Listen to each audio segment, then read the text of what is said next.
Desde que a Organização Mundial de Saúde declarou a existência de uma pandemia global decorrente da propagação do Covid-19, não se fala de outra coisa.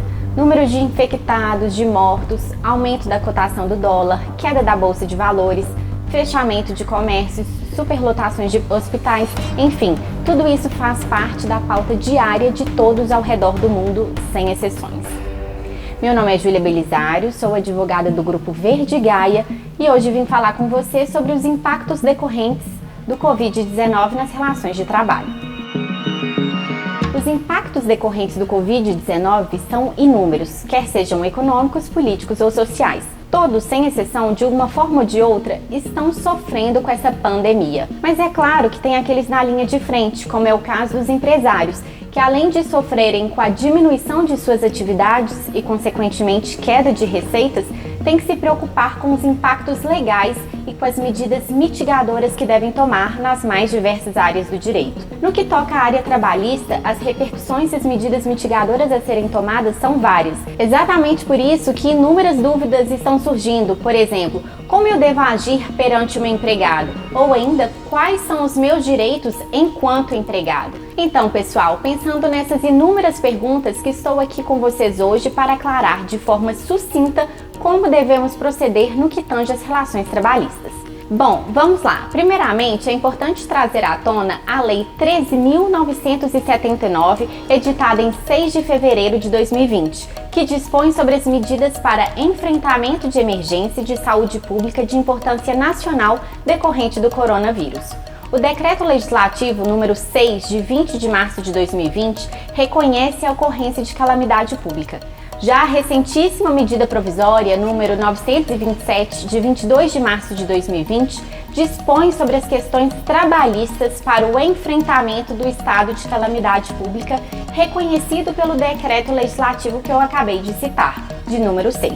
Ou seja, todas essas normas foram editadas justamente diante da pandemia do coronavírus.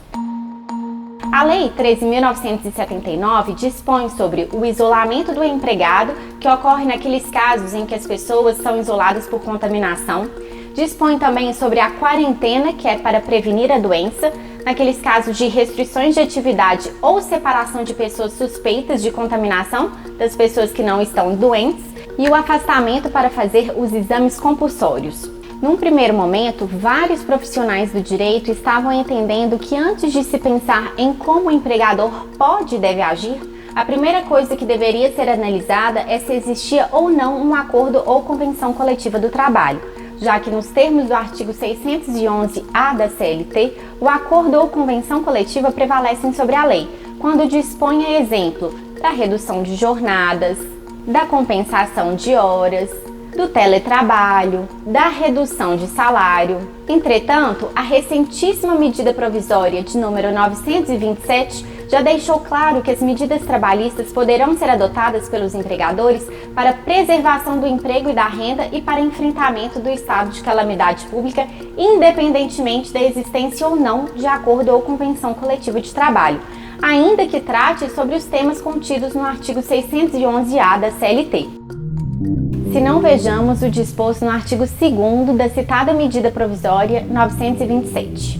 Durante o estado de calamidade pública a que se refere o artigo 1º, o empregado e o empregador poderão celebrar acordo individual escrito a fim de garantir a permanência do vínculo empregatício, que terá preponderância sobre os demais instrumentos normativos, legais ou negociais, respeitados os limites estabelecidos na Constituição.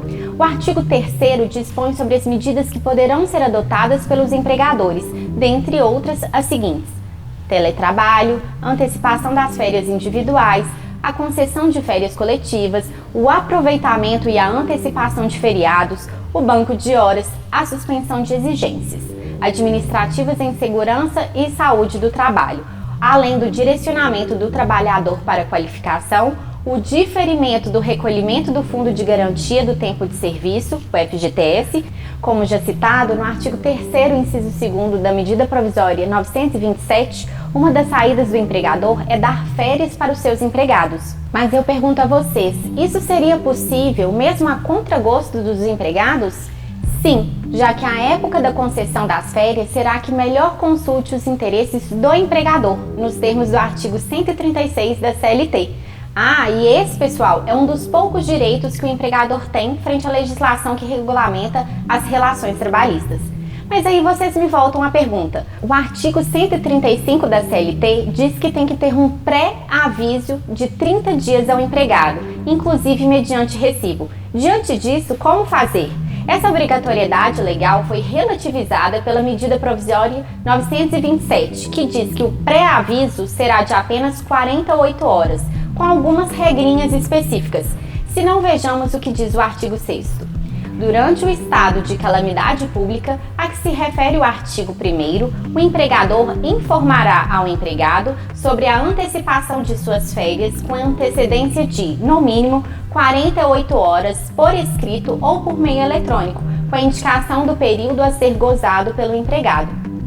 As férias não poderão ser gozadas em períodos inferiores a 5 dias corridos e poderão ser concedidas por ato do empregador, ainda que o período aquisitivo a elas relativo não tenha transcorrido. Inclusive, adicionalmente, o empregado e empregador poderão negociar a antecipação dos períodos futuros de férias mediante acordo individual por escrito. Os trabalhadores que pertencem ao grupo de risco do coronavírus serão priorizados para o gozo de férias, individuais ou coletivas, nos termos do disposto nesse capítulo e no capítulo 4º. Importante dizer ainda, pessoal, que durante o estado de calamidade pública, que se refere ao artigo 1º da medida provisória 927, o empregador poderá suspender as férias ou licenças não remuneradas dos profissionais da área de saúde ou daqueles que desempenhem funções essenciais mediante comunicação formal da decisão ao trabalhador por escrito ou por meio eletrônico, preferencialmente com antecedência de 48 horas.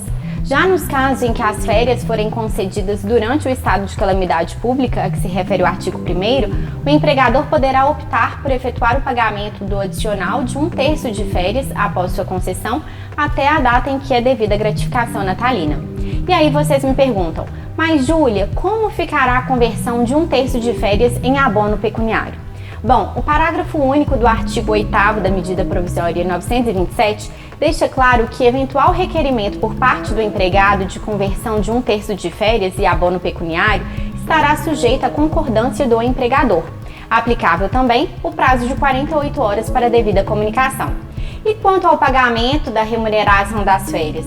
O pagamento poderá ser efetuado até o 5º dia útil do mês subsequente ao início do gozo das férias, não aplicável o disposto no artigo 145 da CLT, que diz que o pagamento das remunerações das férias, e se for o caso do abono referido no artigo 143, serão efetuados até 2 dias antes do início do respectivo período.